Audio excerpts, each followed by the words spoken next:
Jadi kesimpulan yang bisa kita dapatkan apa di sini?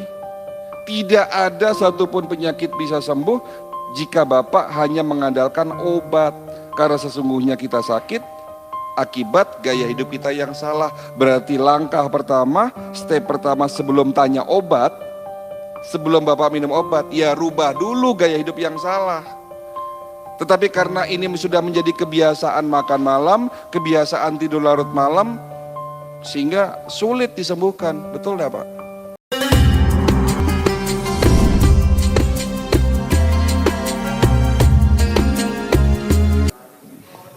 Pak, saya mau cerita Bapak Ibu sekalian, ini bagi pengalaman saja. Pengalaman macam-macam aneh-aneh selama 20 tahun ini jadi dokter, apalagi 15 tahun jadi dokter spesialis naturopati. Ya. Kemarin saya didatangi oleh seorang pasien ibu-ibu sakit diabetes. Tetapi yang membuat beliau datang ke klinik saya karena sudah banyak terjadi komplikasi. Salah satu komplikasi ini namanya gangren diabetik, Pak. Bapak Ibu tahu gangren diabetik itu apa? Luka, Pak. Ada luka membusuk. Jadi kalau ada di luar sana ada istilah diabetes basah ya. Sebetulnya itu bukan begitu cara pembedaan diabetes. Bukan tipe basah, tipe kering, itu tidak ada di dalam medis. Ya. Jadi ibu ini datang dengan kondisi yang sudah sangat lemah, Pak. Ya. Tubuhnya lemah, pakai kursi roda, kaki sebelah kanannya membusuk. Jadi waktu datang ke klinik saya itu jari kakinya sudah mulai copot satu-satu. Telapak kakinya bolong, membusuk, jarak 3 meter sudah tercium aroma tidak sedap. Datang di depan meja saya nangis-nangis. Dok, saya sudah pasrah. Sebentar lagi kaki saya mau diamputasi. Tapi terakhir saya minta tolong sama dokter. Apakah ada cara supaya kaki saya sembuh tanpa harus diamputasi? 8 bulan terakhir ini saya menderita dok, tidak bisa tidur. Ini menjelang malam, itu cekot-cekot rasa kaki saya. Kaki saya ini sudah nggak bisa, Bapak bisa bayangkan lah. Kalau kita ketusuk duri aja sakitnya kayak gimana. Nah ini lukanya menganga Pak. Ya. Padahal sudah berobat dan sakit diabetesnya sudah 10 tahun. Dan ibu ini rutin minum obat. Saya enggak pernah minum obat selama 10 tahun, tetapi kenapa dok? 1 tahun, 2 tahun terakhir ini tubuh saya semakin melemah, gula darah saya tidak turun-turun, padahal sudah minum obat, sudah sesuai ikuti anjuran dokter, bahkan banyak organ dalam tubuh saya ini rusak. Apa yang bisa saya lakukan dengan kondisi seperti itu Pak? Nah inilah peran dari pengobatan holistik, kita tetap ikhtiar. Kita tetap bantu mereka yang sakit, yang sudah begitu hopeless.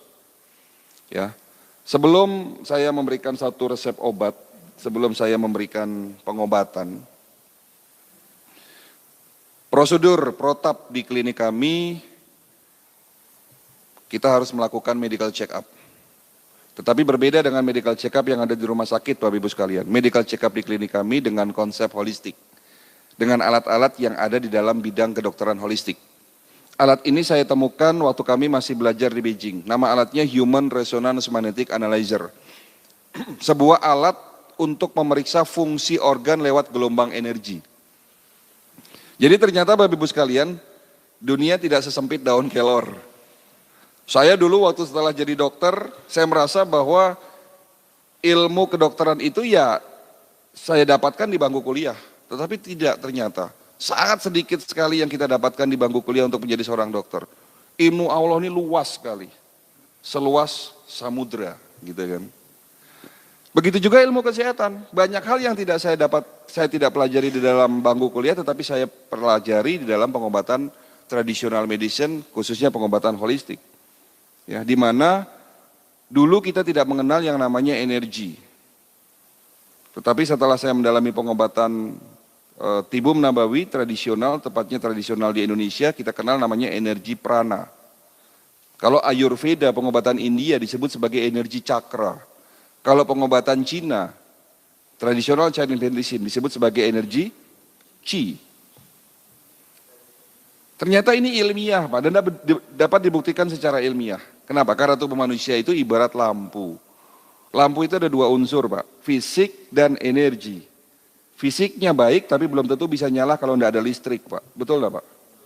Begitu juga sebaliknya, listriknya ada tetapi bohlamnya pecah, ya enggak bisa nyala. Dua-duanya ada tetapi daya yang masuk, listrik yang masuk ke dalam bohlam itu terlalu berlebih, lama-lama ya pecah lampunya, betul Pak?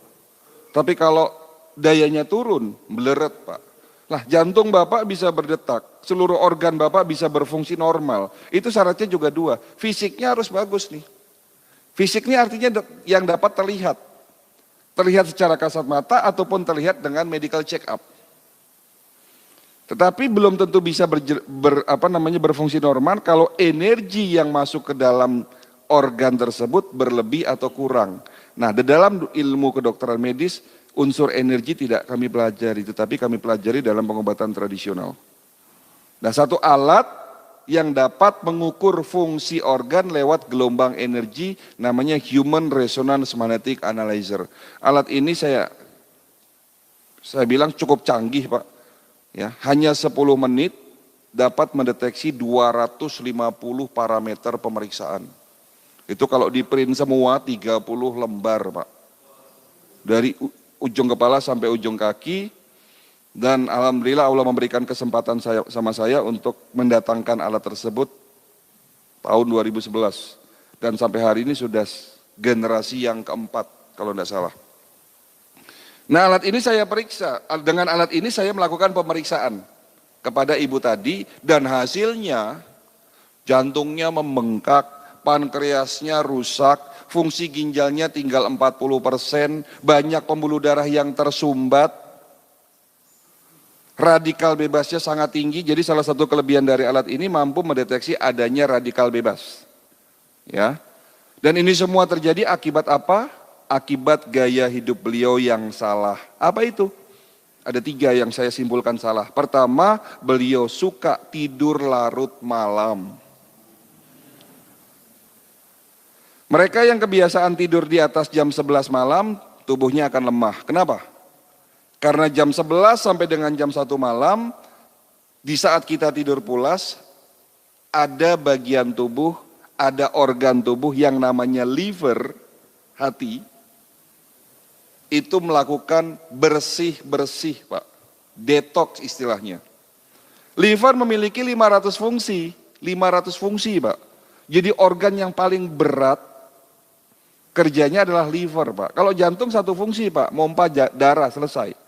Ginjal punya 2 fungsi, tetapi liver memiliki 500 fungsi. Dari salah satu fungsi itu ada yang namanya fungsi detoksifikasi. Apa itu? Membersihkan tubuh kita dari sisa-sisa metabolisme yang bisa berpotensi terjadinya oksidasi dan terbentuk radikal bebas. Kapan waktunya liver bersih-bersih? Jam 11 sampai dengan jam 1 malam di saat tidur pulas. Nah kalau Bapak Ibu pada jam itu tidak tidur, apa yang terjadi? Liver tidak bisa melakukan tugasnya bersih-bersih, pada akhirnya metabolismenya terganggu. Karena apa? Karena terjadinya oksidasi yang tidak dapat dinetralisir oleh tubuhnya. Jadi karena gaya hidupnya ini salah, sering tidur larut malam, ya lama-lama radikal bebas terbentuk. Gaya hidup kedua yang beliau akui salah, beliau suka makan malam. Nah, mereka yang kebiasaan makan kurang dari 4 jam sebelum tidur malam, apapun yang dimakan akan banyak menjadi sampah di dalam usus besarnya. Jika sampah terlalu banyak di dalam usus besar kita, berpotensi terjadinya oksidasi. Cerita oksidasi lagi. Dan jika oksidasi ini tidak diimbangi dengan antioksidan dan tidak dapat dinetralisir oleh tubuhnya, terbentuk yang namanya radikal bebas. Kan begitu ceritanya. Jadi mudaratnya lebih banyak daripada manfaatnya makan malam itu. Walaupun memang pernah satu ketika Rasulullah mengundang para sahabatnya ada 300 orang untuk makan-makan dan itu terjadi di malam hari dan Rasulullah tidak menegurnya. Kenapa? Ya karena itu sekali-sekali. Tapi kalau ini menjadi kebiasaan setiap hari kita makan malam, ini akan menjadi masalah. Jadi kalau ditanya, dok kalau sekali-sekali kita hajatan boleh nggak makan malam? Ya boleh, nama juga sekali-sekali. Tapi kalau ini dijadikan kebiasaan setiap hari makan malam, apalagi mindo, tahu mindo Pak? Sore udah makan, malam mindo gitu. Ini jadi masalah. Ya, ya Bu, saya jarang makan nasi dok.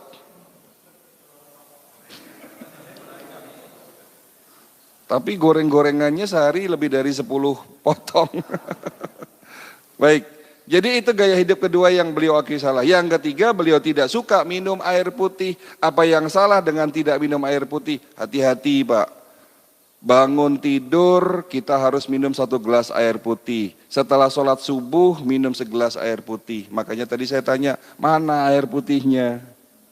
Karena air putih sebagai pembilas, penetralisir sampah di dalam tubuh kita. Boleh nggak minum kopi? Boleh, tapi harus didampingi dengan air putih Pak. Jadi 1 gelas kopi, itu setelah itu dibilas dengan air putih. Ya. Jadi kesimpulan yang bisa kita dapatkan apa di sini? Tidak ada satupun penyakit bisa sembuh jika Bapak hanya mengandalkan obat. Karena sesungguhnya kita sakit akibat gaya hidup kita yang salah. Berarti langkah pertama, step pertama sebelum tanya obat, sebelum Bapak minum obat, ya rubah dulu gaya hidup yang salah. Tetapi karena ini sudah menjadi kebiasaan makan malam, kebiasaan tidur larut malam, sehingga sulit disembuhkan. Betul enggak Pak?